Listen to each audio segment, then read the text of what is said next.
spent more than spent more than 20 years working in the business world before finding her way to the science of human behavior after her second daughter, Juju, as she's known, was diagnosed with level 3 autism and an intellectual disability at the age of 22 months. She began ABA with Juju before she turned 2 as her primary therapist, training teams to ensure that she had access to intensive treatment. Juju is now 21, and Mandy has spent the last 2 decades studying, researching, and working in the field of learning. She began studying at Florida Institute of Technology in 2010 to complete sufficient master's units in ABA to allow her to use her master's in international tax law to qualify as a BCBA. And she jokes that she might be the only tax behaviorist in the world. She traveled to the US in 2014 to enroll Juju in a full-time ABA program, and in the course of her travels and research, found her way to the SCS 2014 conference in Chicago, met Kim Behrens, and joined the Fit Learning affiliateship for more than a decade. She now runs a PT lab in Perth called Cognilab Learning. And when she's not working in her daughter's cafe, Good Juju Cafe, working predominantly with children with profound autism, and specializes in fine, gross, and oral motor skills as tool skills to build functional behavioral repertoires. Her passion is educating parents about effective treatment for their children, incorporating precision teaching. She's just relaunched the ABA and PT podcast after a 2-year break, most recently interviewing Dr. Rick Cabina on all things precision teaching, including the impact of AI on learning, which see the conference for more on that. When Mandy isn't teaching or baking in the cafe, you'll find her in the gym or on the track spending time training towards her sprinting pursuits. So it is my pleasure to welcome Miss Mandy Mason. Thank you so much for that. If you can just talk to me all the time with that accent, I would be happy. We have two ends of the spectrum here, huh? We have my Southern accent and your accent. Oh, I just love it. Yeah. All Are you right. good for me to go? Yes, you should be able to share your screen. Let's see. Great. Okay, good. And what's generally the format, Kelsey? Like, I'm happy to take questions if people want to. I also set myself a lofty goal in terms of content. So, but I'm very happy to take questions. And I'm also very happy that Jonathan is online. I'll talk a lot about his contribution, but Jonathan, please feel free to jump in if I say anything that's not correct. All right, I'll go ahead and share my screen. I would say it's your preference too, Mandy. We do have time at the end allocated for conversation about your topic or anything else. But if you feel comfortable and you're okay with people just interrupting you, then you could do that too. 100%. I'm fluent at interruptions. Yeah. All right. Thanks everybody for being on.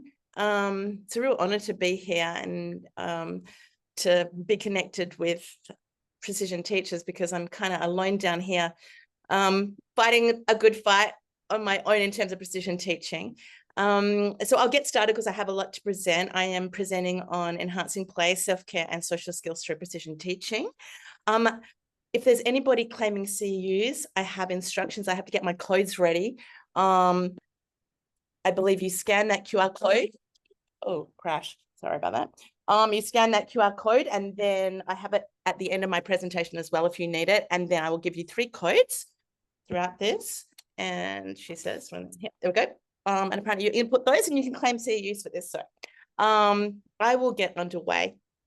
I'm just going to look to my screen here. All right, this is one of the little guys that I'm going to present on today.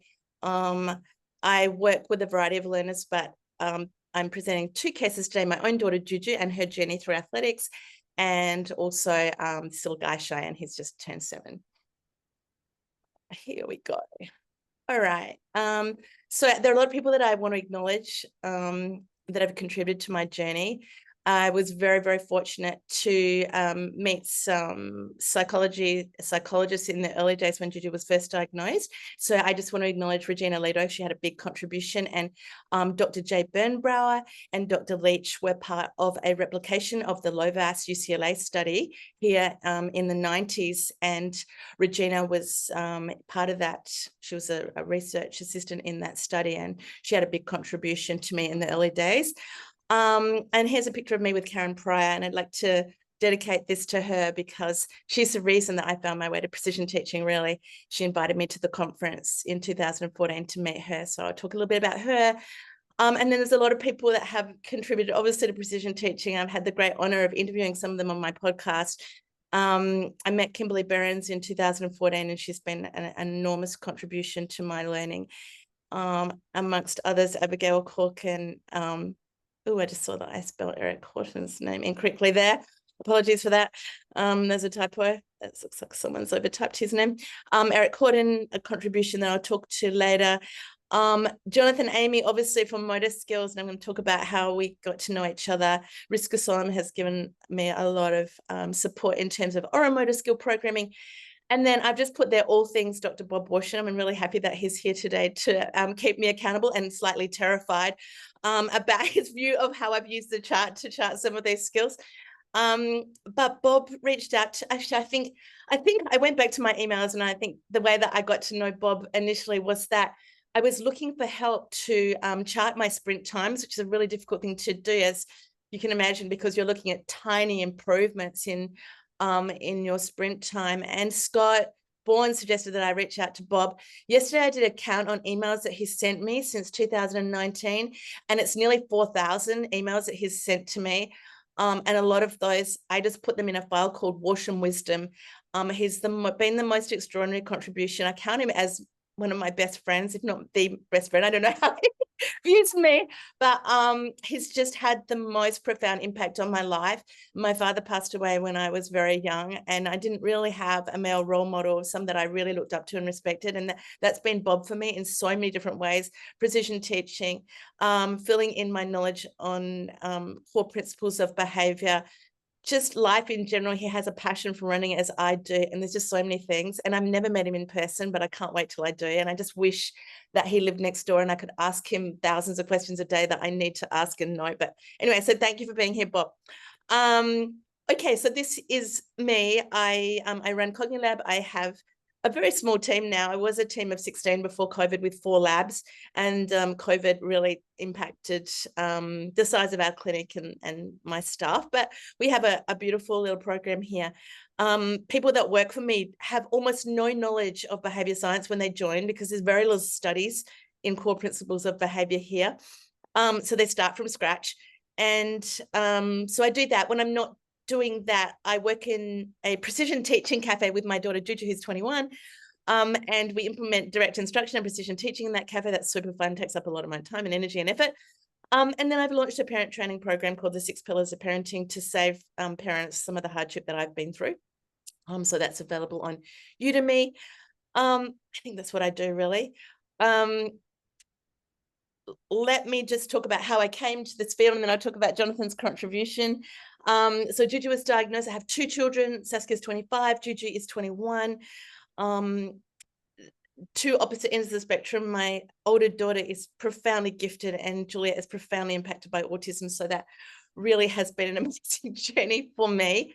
I can laugh about it now, but obviously when you have a daughter like Juju, she began regressing with autism very early on. She sort of was typically developing up to about the age of 12 months. And then, significant behaviors started creeping in. She lost language, she lost skills.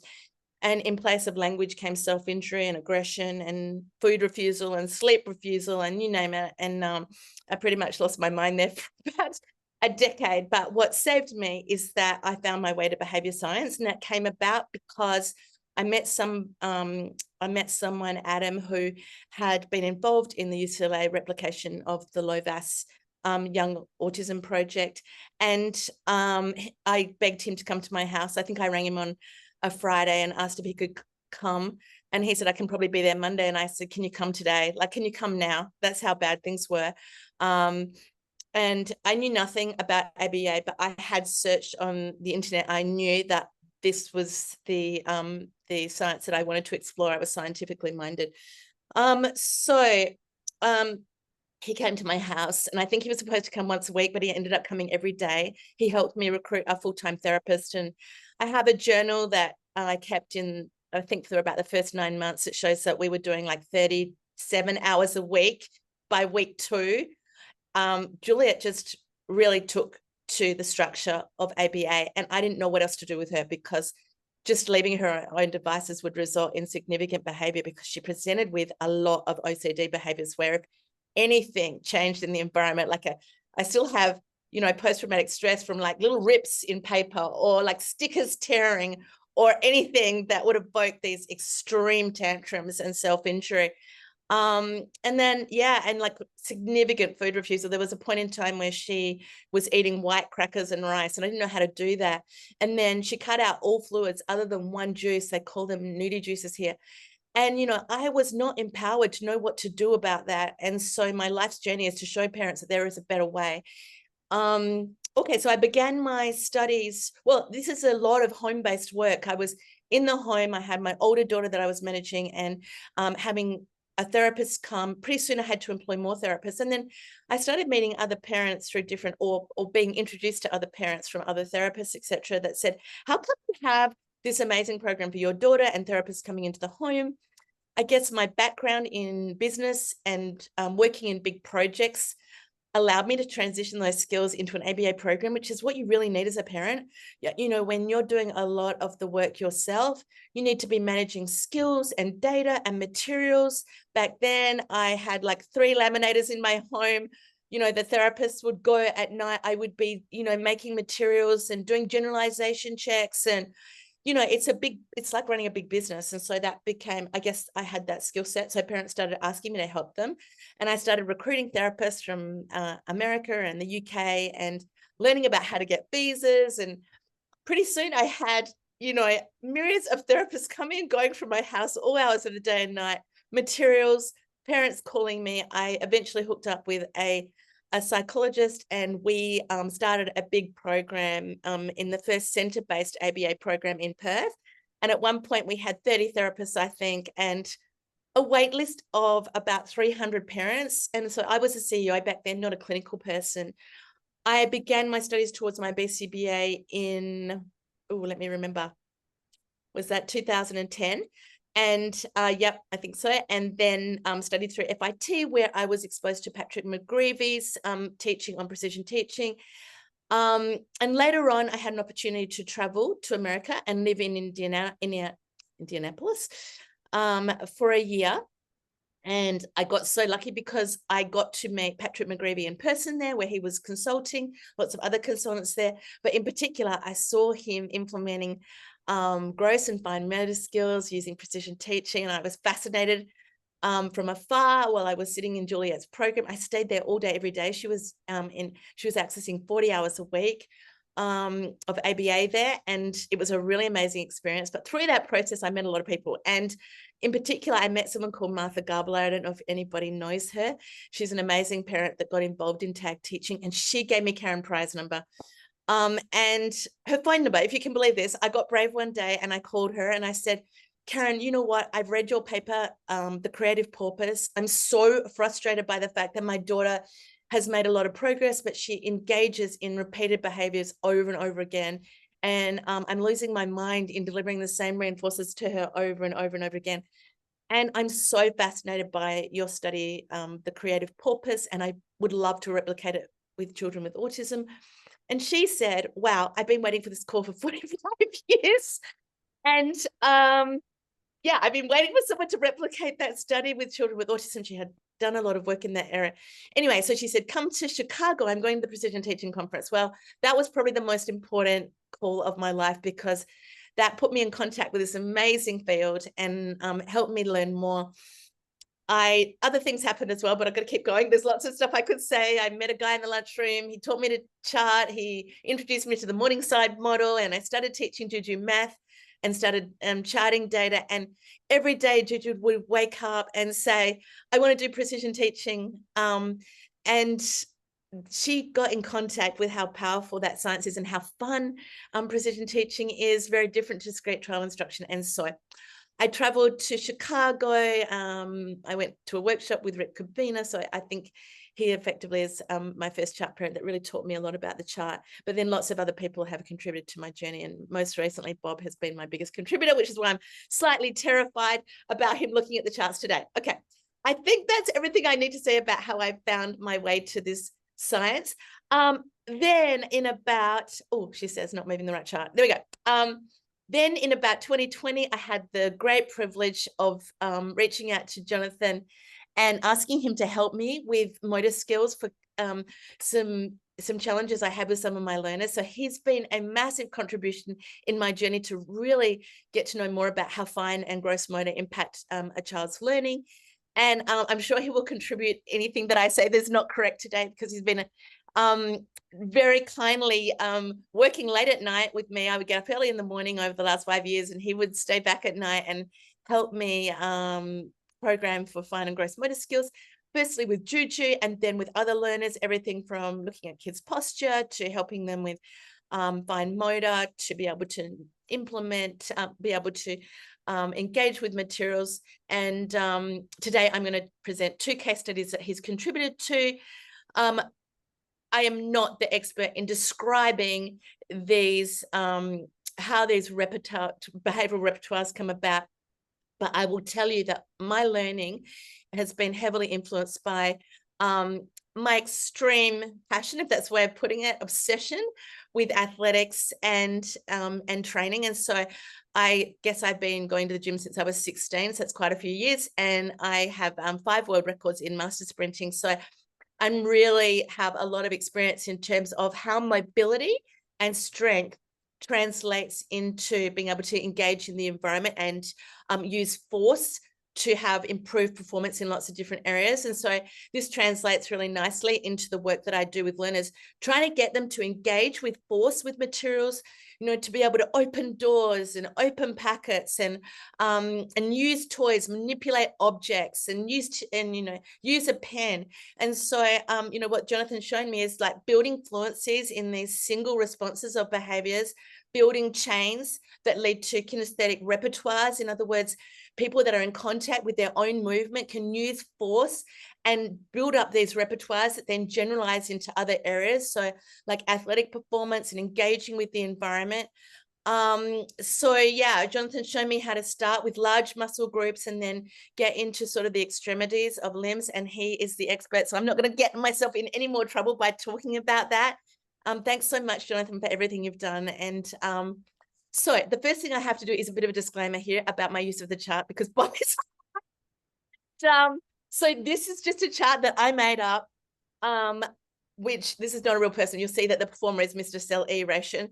And but it's just an example of how Jonathan has helped me. I don't blame him for this chart, but he gave me some ideas in the early days because I was working with one particular learner and the therapists were in the home. He would come to me and then I trained up therapists in the home to work with him.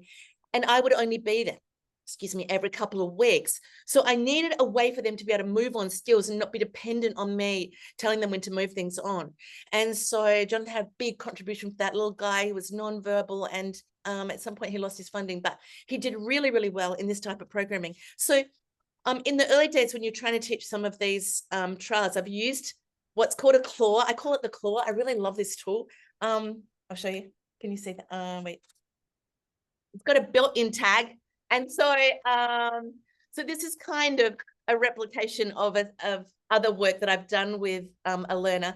When you're starting to build these repertoires, sometimes the kids can't even do one response. And so you have to use a lot of graduated guidance to get the skill in place. And so what this might look like is you start doing trials. And what's really important is that you'll, have some way of tracking accuracy. So you'll see in that first phase change line, Bob's going to call this chart a spaghetti chart, and I'll tell you why I use phase change lines to change timing flaws, etc. Because Jonathan and I work online. Sometimes we only have like 45 minutes to go through a lot of charts and a lot of learners' progress. And I need him to quickly and easily see when I've moved a timing flaw. That's why there's all these phase change lines here. You'll see here I've moved from trials, and all I do, like in that first phase change, you'll see that I was doing 10 trials in a row. That would be my goal for my therapist, is just to try and get 10 trials in place. Often we're using continuous reinforcement. So for this little learner, we were using, tiny food items. He uses little cereal pieces just to try and get a repertoire in place. And in a minute, you're going to see what his early responses were like. almost no engagement with the task. As soon as we get some accuracy, then we might thin the schedule of reinforcement. That's like the second phase change line there. Then we might go for a total time to 3 correct responses, total time to 5 correct responses, and eventually right up to passing out at a 1-minute timing. After that, we look at stability checks of some sort and then put that skill into retention. And Jonathan has shown and told me, and I have been able to demonstrate this multiple times, that kids really lose these skills once they become part of a repertoire because they're using them all day, every day. Hopefully, Jonathan, I haven't said anything inaccurate there. So this is my disclaimer in terms of how I use a chart for fine and gross motor skills. There you go. All right, and then I just want to acknowledge, well, a lot of people here, because this is a document called a balance sheet, which has really helped me a lot, and I'm going to go through this today. And originally designed by Eric Horton, finally spelled his name right there, revised by Elizabeth Horton, provided to me by Jonathan. And this is basically a way of just identifying your pinpoint, identifying the component skills or foundation skills, and then identifying where these skills are going to show up in the world. And this is kindly provided to me by Jonathan. It's a balance sheet showing tying shoes. And on the left-hand side here, I'm not going to go through all of these foundation skills, but you'll see just this is why tying shoes is such a difficult skill for many of our kids to learn. And not just our kids with autism, because just about every single kid that comes into my clinic here has their shoelaces untied. And because of my history of my mum telling me over and over again, tie your shoes, tie your shoes.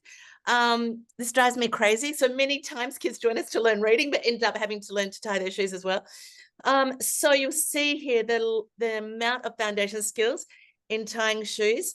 And so the next document I'm going to show you is something called a performance statement or a learning outcome planning sheet. But basically, this is a way of assessing, okay, what are the performances currently of those foundation skills, which ones are deficient, which ones are not fluent, and which ones should we target for programming. Okay, so let's get onto it, because oh my goodness, I'm already halfway through. Are you kidding? So I've got it faster here. So this is my first case study. This is my daughter, Juju, and with her amazing therapist, Rosal, who's just the biggest blessing in my life. So yeah, Jonathan has helped me a lot with her, from fine and gross motor programming that now shows up in the world in athletics, in her gym programming, and in her cafe and beyond. This is Juju's story is on Instagram and TikTok. She engages a lot with social media to, I guess, me sharing her journey through precision teaching and behavior science and all of her exploits in the world. And some of her TikToks have 1 million views. Because she is this kind of unique kid that has profound autism and intellectual disability, but incredible amounts of practice of these skills. And she can do things that a lot of kids with her presentation can't do. So you can learn more about her there. So today I'm presenting on block starts. This is a very complicated skill. I'm just going to show you an expert performing this skill. This is Asafa Powell. He's a 4-time Olympian and probably the best block starter ever. And I'm just going to show you in slow motion how you learn how an expert performs a skill. Hopefully you can hear this.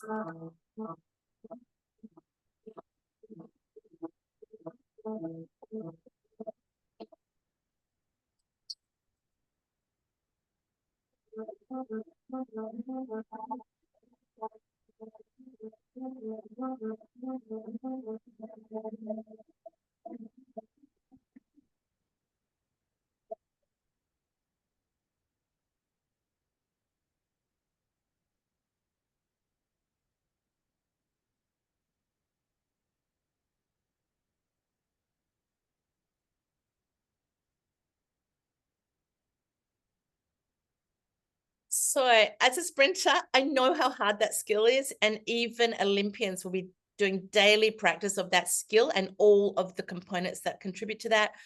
Obviously training in the gym and all sorts of other tool skills that go into being able to do something like that and drive yourself down a track.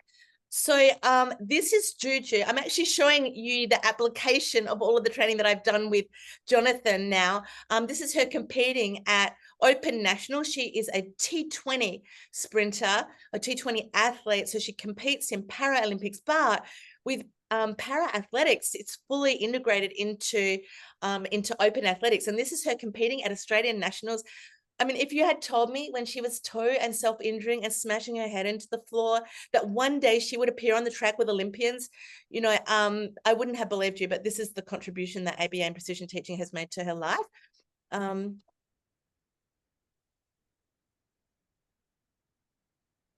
That's her right back there. You'll see her in there coming into focus, having jumped out of a set of blocks there. I can't tell you how hard it is to get a child with autism to run a bend, stay in her lane, continue through the line. This is a 200-meter race. And you can hear that she has a lot of support in the crowd because I do not believe there is any athlete, at least in Australia, that is able to compete at that level who's more profoundly impacted, because her category T20 is intellectual disability, and autism doesn't have a specific category. So very frequently, well, T20 is a mild intellectual disability, and so a lot of those kids are very able in their life. So why am I telling you all of this? Except that's what being able to, you have to use blocks in national competitions, and so in order to participate in an event like that, she had to learn block start. So my outcomes today are to teach you to take a task analysis for a skill which you're probably more proficient at than me, and then to look at what are the component skills, the foundation skills that are missing that are going to contribute to being able to do this skill. So you'll see there are 15 steps at least in a block start, everything from standing in your lane in an event, being called to your lane, walking in your lane, which for a kid like Juju, I don't know if anybody knows a track, but you're in a track, the bend lines cross the start line. So confusing being able to stay in your lane. So walk to your lane, respond to the cue, walk to your blocks, go in front of your blocks, stay in your lane, get into your blocks, back down into your blocks, then place your hands behind the line. You're not allowed to have any part of your finger on the start line. Rise into set, respond to a gun, push your back foot into the block, then your front foot off the block, split your arms, strike your foot down into the track with a lean, ideally, push back and drive your arms. So there are just so many skills that are required to be able to do this. Okay, here's my balance sheet. So some of the things that I'm going to show you today are things that we targeted. This has been in training for, well, this says September 23, but many of the foundational skills were in training before that, thanks to Jonathan. Or Mr. Jonathan, as Gigi calls it. Okay, so I think what I'm going to show you here, let me have a look. I might have to shortcut some of my stuff. Okay, let's go to a video first and just look at one of the skills. Okay, so these are what we call foot switches with band resistance, but this started a long time before this.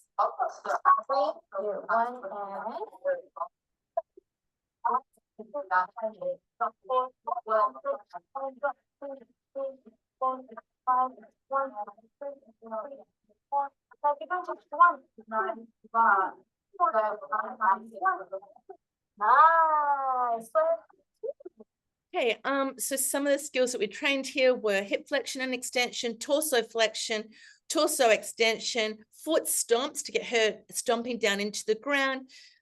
We've worked on shoulder flexion and extension and wrist movements, many skills that we trained to fluency before we got to this point. And this is what this chart looks like. It goes back a long way, but we started with wall switches at 30 seconds with no bands. We built up to a higher level band to get resistance, which is a bit hard for her to start with.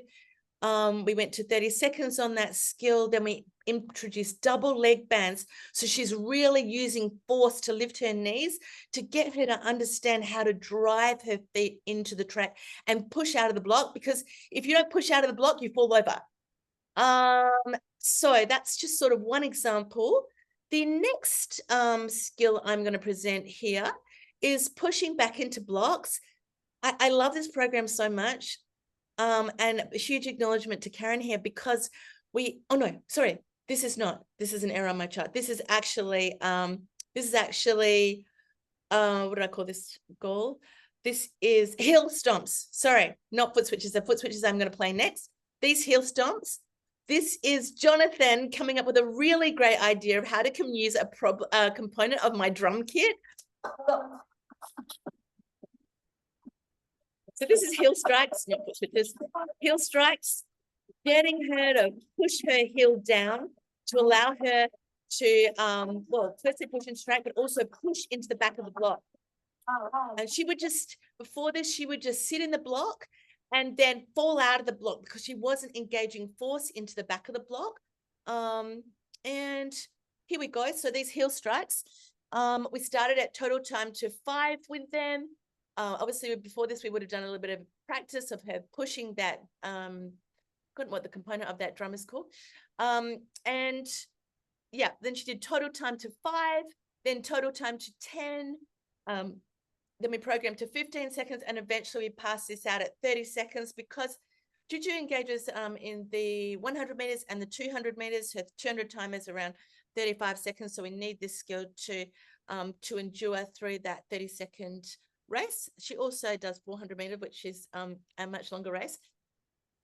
Next, okay, these are another 2 component skills, wall drills, and this one here is just learning to drive her knee up. This is the angle that you want to maintain when you're coming out of the block, and just getting you to understand leaning at that angle and pushing back was a prerequisite to her being able to do things like this next drill, which is well, let me go back, sorry. I'm really proud of this because we got a clicker. It's my acknowledgement for Karen and all the contribution, Karen Pryor, that she's made to my life and Judy's life. And so I think you can just see there is some tape on the back of that block, and it's got a clicker on it. So Juju can hear when she's pushing back into the block. Oh, not that one, sorry. Go back here. 1, 2, 3, let that play out. 4, 5. Oh no, not having any success here. 1, 2, 3, 4. All right. Well, if I was going to show you that other video, which I'd love to, I don't know why that's not playing. You'll see that she is pushing back into that block, and it tags. So she hears when she suppresses the block, it gives a really nice loud click there. So she's able to enforce pressure into the block. All right, I will keep going there. Okay, next came foot strikes. So one of the things, there are components of sprinting and being able to push out of a block. One of them is cadence, the rate at which you drive into the ground. I think I've got notes here that says that Usain Bolt, the fastest man ever, the world record holder in the 100-meter, his rate was about 247 strides per minute. So Judy just didn't understand the force that she had to use to get speed into her legs to drive down. So we used a metronome to program her understanding how to drive faster. You respond to those cues, faster, Jude, harder, faster, drive your knees. In sprinting, as I guess there are in a lot of sports, there are a lot of cues that are given by coaches. They change their cues as well, which is really hard for a kid with autism. So you have to generalize a lot of responding to different cues, but things like faster, drive your knees, fast knees, drive into the track, all of those cues. And this is her. Initially, we practiced, Jonathan gave us this cue of answering the phone, her getting her arms up to her higher, to about her ear height. So we started with arms, and then we moved on to arms and legs so that she was cross-coordinating, driving her foot into the track. And this next chart will show you, you'll see that this is when we were using manual charts. I think this was with an iPad and an Apple Pencil. So over the last 5 years since I started working with Jonathan, it was everything from paper charts and pencil to iPad and an Apple Pencil, and now I use Precision X in the clinic. So there's lots of different charts here. But this is her initially answering phone to a metronome at 90 beats per minute to get her arms at speed, then moving faster and faster. And we eventually passed her out at 210 strides per minute. And that really improved her performance on the track. She had PBs throughout the 24 season in all of her races. Okie dokie. I've talked so much. Gosh, I've got a lot to get through too. Does anybody have any questions at this point of me or Jonathan? Your charts are very neat, Mandy. They're not spaghetti charts. I know, but they're spaghetti charts, right, Bob? So many face change lines. The great thing about Precision X is you can disappear those face change lines really quickly. I actually did hide some of them because, you know, the other thing that might show up on my chart is changes in behavior protocols or changes in medication, things like that. But thank you for the compliment, Bob. That means a lot to me. I'm just going to quickly go back to that amazing balance sheet as a document because you'll see here all of these tool skills that we trained to get her to be able to use blocks, but then all of the application that resulted. And I just want to talk about that. Obviously, competitions on the track at national. She's been to 2 national events now. She got super interested in athletics and started playing athletic games on her PS5, which was awesome. She's responding to officials at the track who are untrained. Most of them know nothing about autism, certainly nothing about Juju's level of autism. And Juju has to respond to them. Very frequently, you know, we're not allowed to go out, and I do have a discrimination case underway to allow her to have that level of support to transition her to the track. But in general, it's very difficult to get the right levels of support just to transition kids to the start line. She attends training with her squad. She responds to her. She has a track squad coach. 2 of them, amazing people that work in the field of disability and with elite athletes. She goes to the gym. She does sprint, all sorts of different sprint drills on and off the track. She's responding to a metronome. I mean, learning to increase and decrease speed in all different areas. There's just so many things that have shown up as a result of training this one skill. And I want to show you this. So last nationals, she was prevented from having support to go onto the track, and we launched a big discrimination claim against Australian athletics for that. And as a result of that, they let her compete, have support 2 days after they denied her. And so this is a video of her squad coming down to celebrate with her.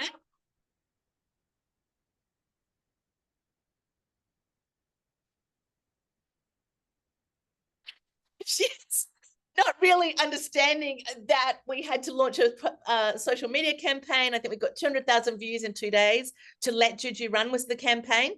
And it was, yeah, so the application of just training those blocks allowed her to participate, community participation, her squad coming out to rally for her, hundreds of thousands of people, you know, rallying for the right to her to have support on the track, gym, social events, you name it. So the application of that one skill was huge. Right, let me get on to my second learner here. Sorry I have to talk so fast. I'm, you know, talking at about the speed that Juju has had to learn to drive her knees into the track here. Okay, woo, this is my second learner. So in terms of kids that have profoundly impacted me, my little guy Cheyenne here has really had a massive impact on my life and so many others.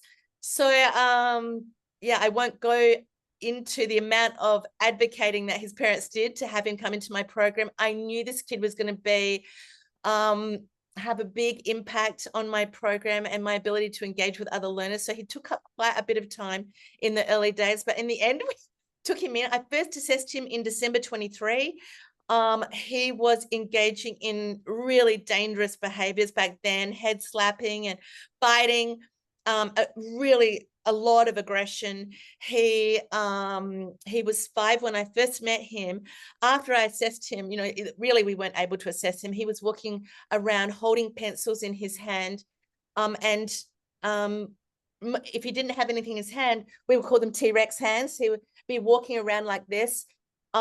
We just couldn't access him at all. And when I was about to bring him in, his grandfather had a stroke in India and he had to go to India for a number of months before starting in our program.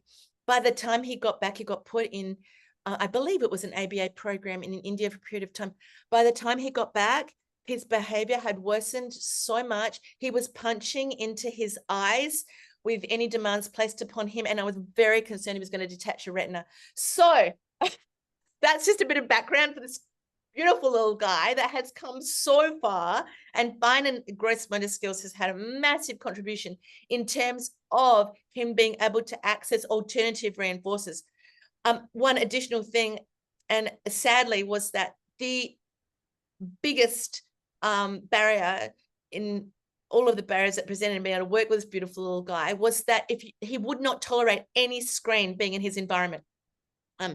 I think later on, oh, there you go. I've got a picture of my charts, not my charts, sorry, my data sheets here, because he would not tolerate a phone, an iPad, a computer. And by the time he came to us, we were starting to use Precision X, so we couldn't chart as we go. So I had to get a separate lab for him and work with him in isolation. We had a really inexperienced team working with him. I had to recruit a team for him. Most of them did not last the journey. It was very stressful work and very fine work. Slowly and gently introducing initially a phone and having him tolerate that for half a second. Anyway, so 6 months of hard work. That's probably a different topic to present on. 6 months in, we were able to start training toilet training and hand washing. And today I'm going to talk to you about hand washing. Let me go here. Social skills, how to get him to make comments. And a big part of that was teaching him to point. And so I'm going to talk about that. I'm going to talk about expanding his array of play skills, because he had virtually no functional skills that he could do for breaks other than listen to the wiggles. I don't know if you know those. They're so aversive to me, because all he could do was sing nursery rhymes. And so we needed to expand his array of reinforcers, and he couldn't engage with them because of his fine motor. So I'm going to show you how we taught him fine motor, enabled to be engaged with iPad apps, and then ride a scooter, amongst many other things, and then hand washing. Let me get started. Okay, so task analysis for being able to make a comment and seek attention is there's lots of different ways you can do this, but this is the way we did it: to see an item, to point to the item, to look back to the listener, to make sure that they're listening to you, then to look back at the item, and then, did I miss something there? Let me do that again. See the item, point to the item, look back to the listener, tag the item, and make sure that your listener is engaged. So this is the things that we had to teach. And the biggest part of this is look at all of these foundational skills that exist just to be able to do that. I'm going to talk a little bit about channel wrapping here. And to be able to reach, point, we taught him to respond to a signal, to direct his eye contact to things in the environment. That generalized into a lot of different things. Obviously imitation, because we taught him through imitation, 1-step and 2-step, and then doing a lot of stuff in the natural environment with a lot of distractions. Echoics, what I call mandicoics, which is teaching him a lot of different mans that he can draw upon. Tacticoics, being able to tag things. Labeling actions. Receptive ID, naming pictures, say, naming pictures at a distance in the natural environment, and eventually free saying items. So there's a lot of component skills to be able to do this, but how this has shown up in the world is he's now talking to his sister, commenting in the natural environment everywhere, talking to other Cognitive Lab students, in commenting about things in the clinic. He's manding with a point. He's persisting through distractions when there's something that he wants that people don't understand. So a lot of application has resulted from training this. I just talk really quickly about channel wrapping. Probably all of you know more about that than me. But this is how to change the learning channel to wrap a skill into many different channels. So we started with hear, do. This is like receptively identifying things in the clinic that we later got him to tact. Then we trained that at a distance. So we had to incorporate a point so that he was receptively IDing things in his cubby. I think I've got a video of that.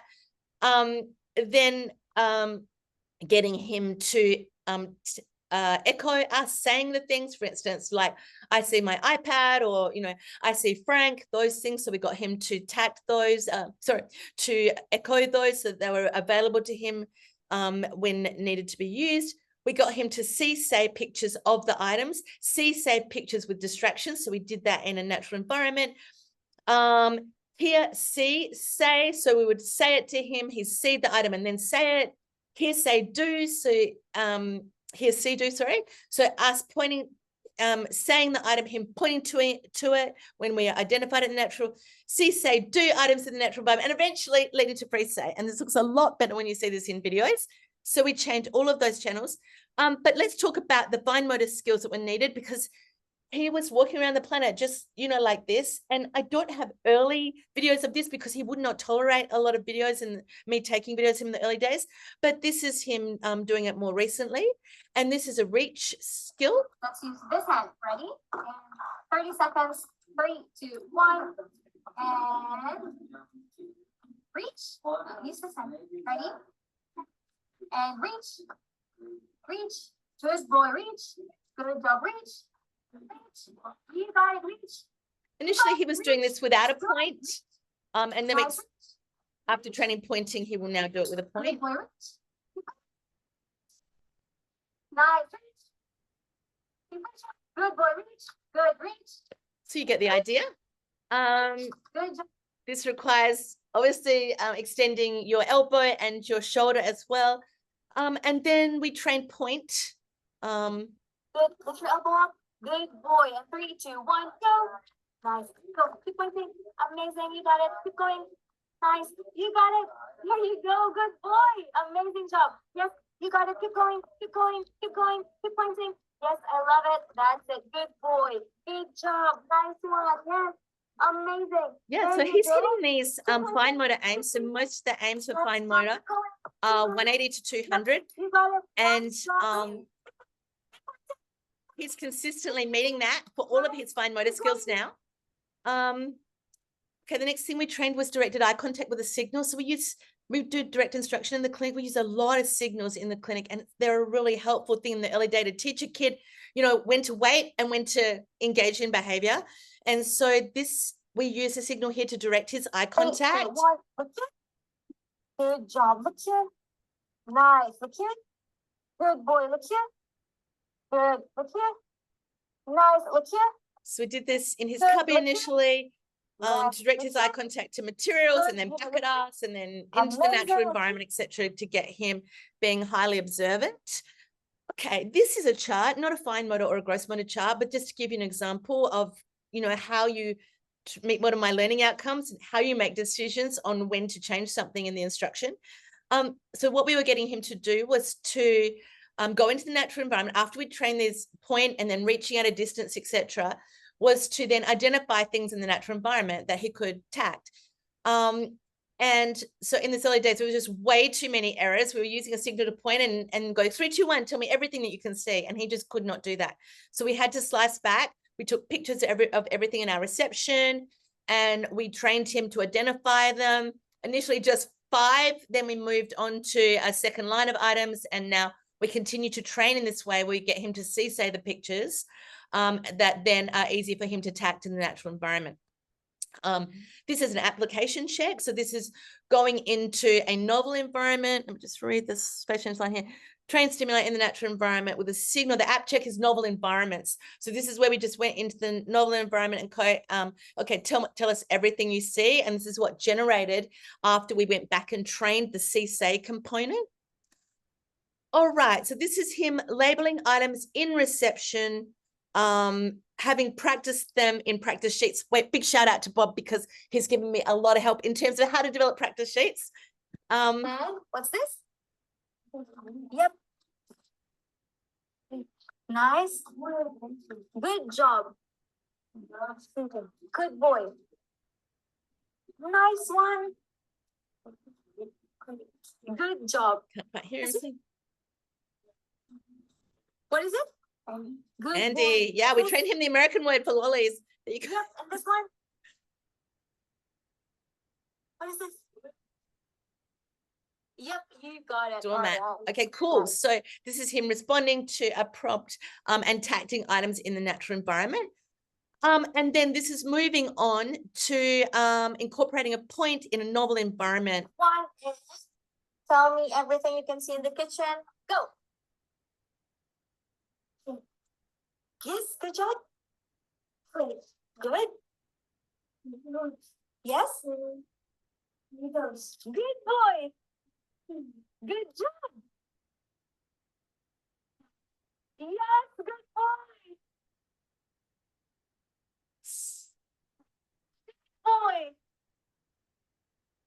What is it?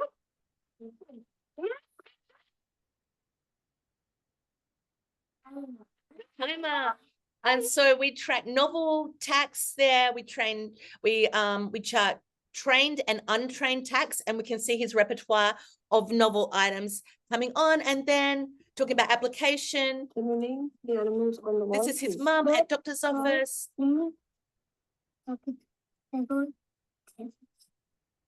What is Tuesday? And turtle. And the turtle. Can you count them? How many there? 1, 2, 3, 4, 5, 7, 9.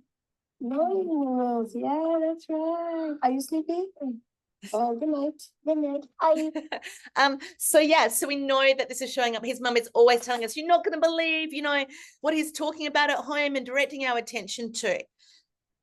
Okay, that's social skills that I undertook to show you how we've incorporated fine motor to get him to point and tact items in the natural environment. Next was his engagement with novel items. So he would always choose, once he was tolerating screens, he would always choose listening to wiggles. What that would result in is a lot of delayed echolalia about tacting the colors of the wiggles, pink, blue, green, yellow, red, over and over and over. And so we had to, you know, expand his array of things that he would work for during session. He is here between 20 and 30 hours a week. And now he's on, you know, he's working for between 15 and 20 minutes for a break. So he's, you know, so we started by, thanks to Karen Pryor, I incorporated much of her learning on teaching novelty into the kids that I work with, so that our staff don't go crazy from playing the same things over and over again on break. So we built in eventually a variable time interval of 1 to 10 seconds to tolerate engaging with a novel iPad activity or any activity. Now he is, all of his interrupted behavior has gone away in terms of presenting screens and presenting novel iPad apps. So what did he need to be able to engage in using an iPad app? You need to be able to point and drag things, to tap, to pinch items together. So we trained that. And then one of the really awesome things that Jonathan taught me was how to train tracking a laser light. Oh, wow. This is such a powerful tool. If you have to, like, for lots of different reasons, to extend to the laser for gross motor coordination, to be able to direct a kid on a table with a laser light, to point to things or to identify things on the iPad. So this laser light training, fluent responding to a laser light, either pointing to it or directed eyes to it, has resulted in us being able to do lots of different things. And I've got a really nice video in a minute if I get time to show you. Okay, so this is him tapping. Love that. One of the things I wanted to say here is that it's really important when you're training these skills to do it yourself or get a coach to do it, a therapist to do it, because some of them actually cause a lot of pain in the hand. So, especially this tapping, if you do any of it, or this, like for a whole minute, especially harder ones, or like pegging or anything like that, it can really hurt your hand quite a lot. So do it yourself first before you increase the timing floors.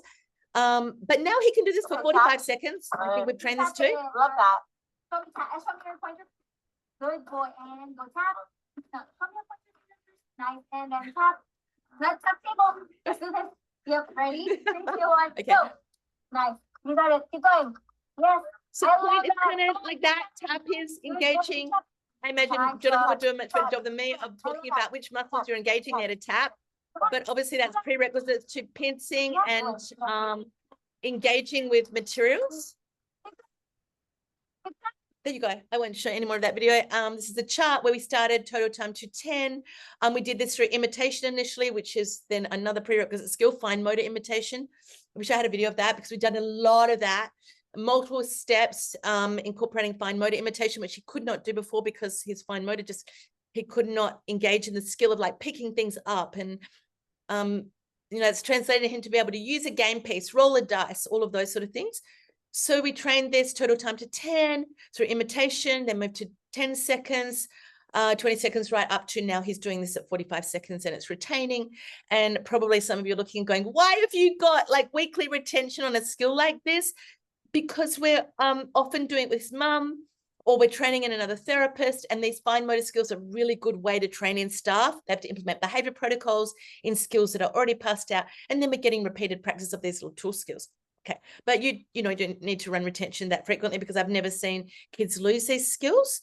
Do I need to show this? Well, this video is probably more valuable for me because this is when he's just beginning to tolerate being videoed. And this is him dragging coins. This is 18 months ago when he was just tolerating the screen. And what this skill is you can use either a coin or some sort of token. We're using little threading objects which have a little hole in the middle. And he's learning to drag these down into a box under the table. You're going to have 46 sets of hands here to do everything. I'm holding a little bucket under the table. You can see him looking at the iPad screen. He's not that happy about it, but he's tolerating it.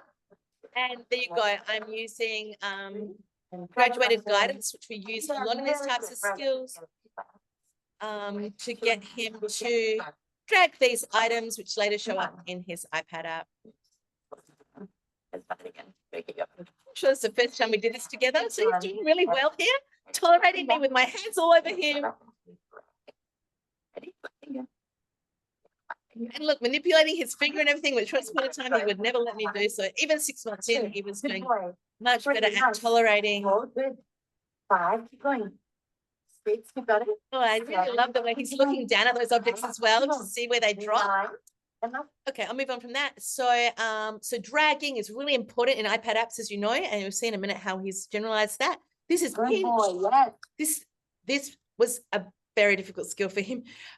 We started with pegs on the edge of boxes. Thank you, Jonathan, for all of the amazing ideas that you have in terms of how to get kids to engage in these skills.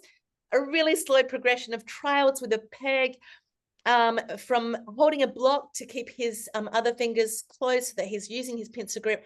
Now we're building endurance using tweezers, and he's now using, oh, I love this. Jonathan got us to use a pen in rice. So he's drawing in rice, having to use effort to keep that pincer grip in place. Good boy, yes. Nice. Keep going. Good. Yes. Good boy. Initially, we had like sticky tape, little stickers on this. This doesn't look like very much, but I feel like when I watch him doing that, I'm, won a gold medal at the Olympics.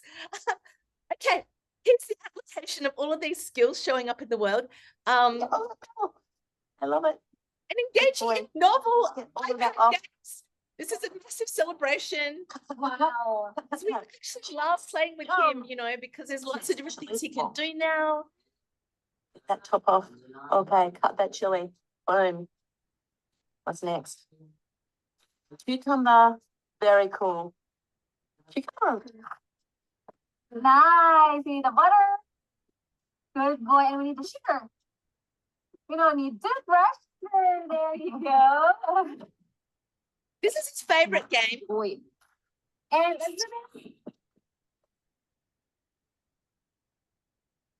nice. There you go. Yeah.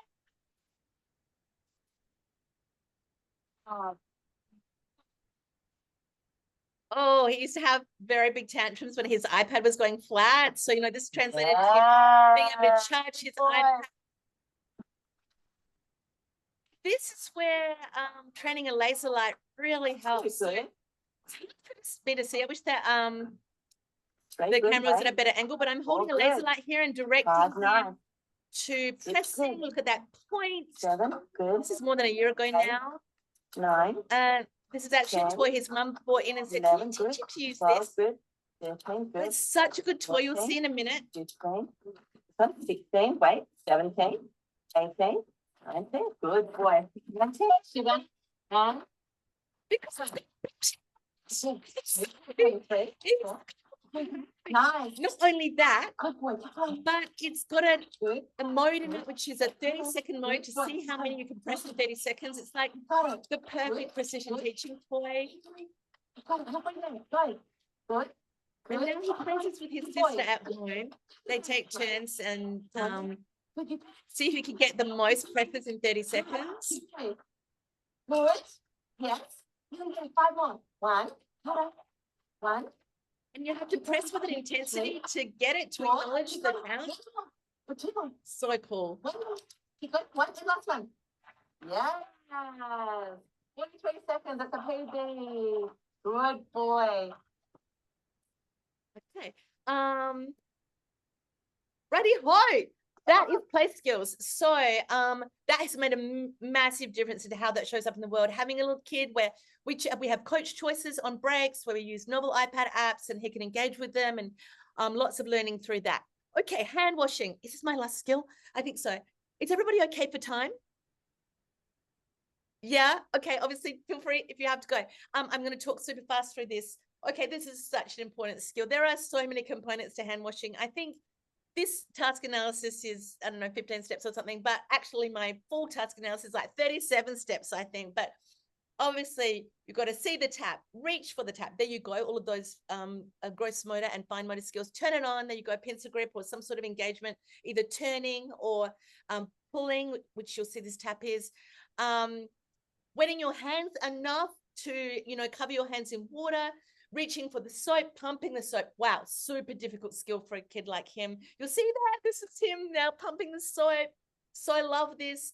Rubbing the soap in your hands. I'll show you some components which we're now training to get him to get the soap all over his hands.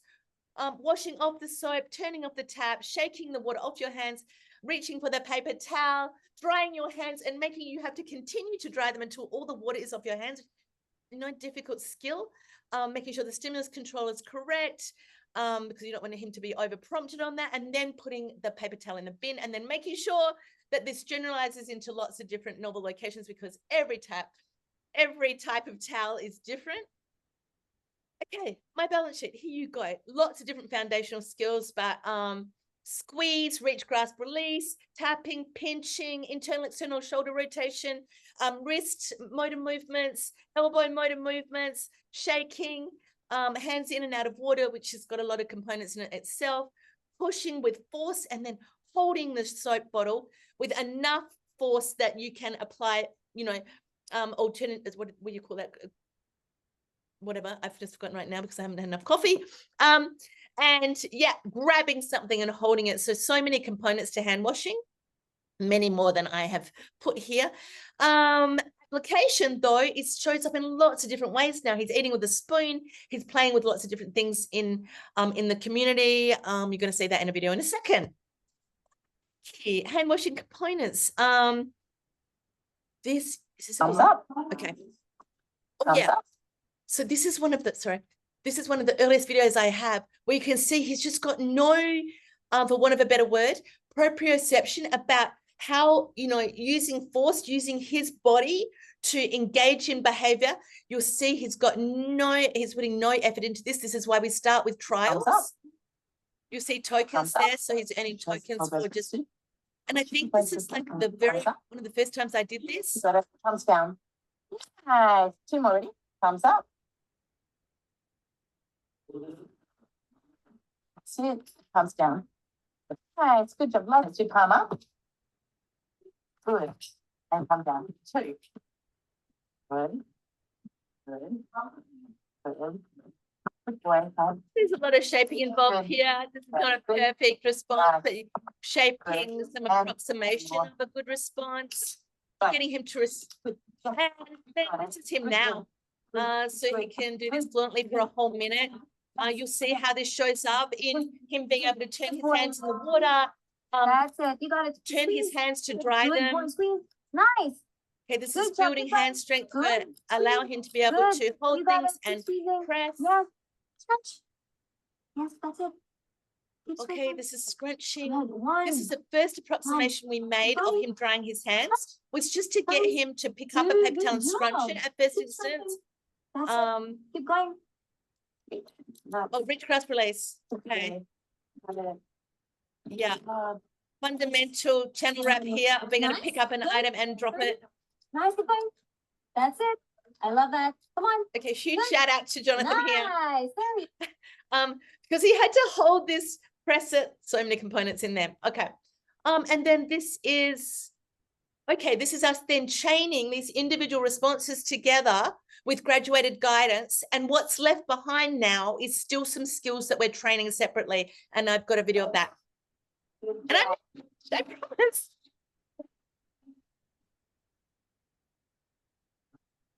Amazing job.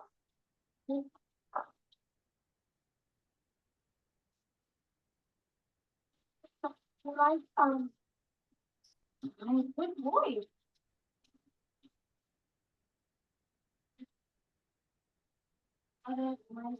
There's a component I'm training in a minute, and in terms of hands in and hands out of the water after this.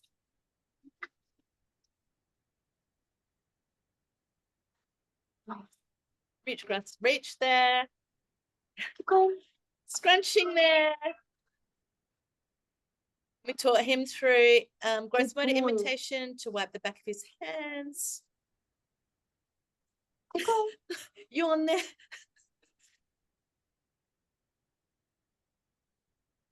Okay. All right. So still some components there left to chain. That was an application check with a little bit of graduated guidance.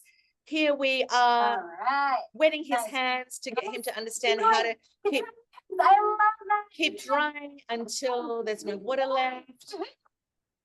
That's it. Keep going, keep going, keep going. And then now he's starting to be able to, there you go, wipe the back of his hands and. Amazing job. Hands out. Good boy. Hands out. You got it. Hands Right, in. it's the component we're still training of Nice, hands in and out. Wow. Keep it up. Good, good. And now this is being able to soap up the soap and get enough bubbles in it. So that's just a little bit of hand cream there, learning how to use effort to soap up. Okay, application. Here we go. This is Good boy. Peace up. Good boy. him now being able to pencil grip. Good We're boy. teaching him Peace to up. play board Peace up. games. Wait. Do this. Components here, Good boy. fine Peace motor up. imitation, Wait. all of the tool Do this. skills. Good job. Peace up. I like it. Last one. Do this.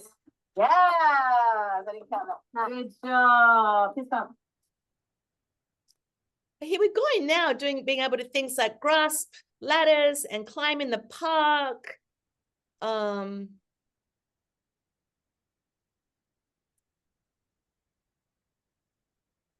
you go. This is a community events recently. Eating, obviously, using a spoon with all those fine motor independently. I see that he's drawing there in the background. So this is shown up in lots of different ways. Oh, okay, riding a scooter. I'm just going to jump through this balance sheet and show you quickly what he's now able to do from many of the skills that we've taught him. But as a parent, this deeply touches me because when your child can, who's just been walking around the planet, not being able to engage in skills that typical kids do in the course of a day, and then all of a sudden you can go to the park and have him ride a scooter to the park, transformational. But he could not grip the scooter before. Yeah, I mean, yeah, the joy this brings. And then this is him now doing one of my favorite activities. He absolutely loves this. And continuing to improve his grip strength. So I said that the work continues. Thanks. The work continues because now we're teaching him to ride a bike. What a difficult skill that is. And in order to, he's got handbrakes, so you have to be able to grip those handbrakes with enough force, but not too much force that you go over the front of the handlebars. And behind all of that sits more gross motor programming. Luckily, I have Jonathan to hold my hand through all of that. There you go. Okay, that was, I'm sorry, 10 minutes over time. I timed myself yesterday. I told Bob I was going to go 10 minutes over time. Sorry about that. That's okay. Mandy, that was amazing. I don't know. You are an incredible human being, and also your enthusiasm and all of this is very engaging and so fun to watch. I really enjoyed learning about you and your history because I had no idea. And I don't know, after that, I really want to visit your cafe where your daughter works. And Oh, it just gave great. me the chills watching the beautiful journey of your client that you just showed us so much, and the way that you represented from your tool growth all the way into your application was just I thought it was beautiful. So thank I'm gonna you. stop our recording here. Great. I'm gonna, And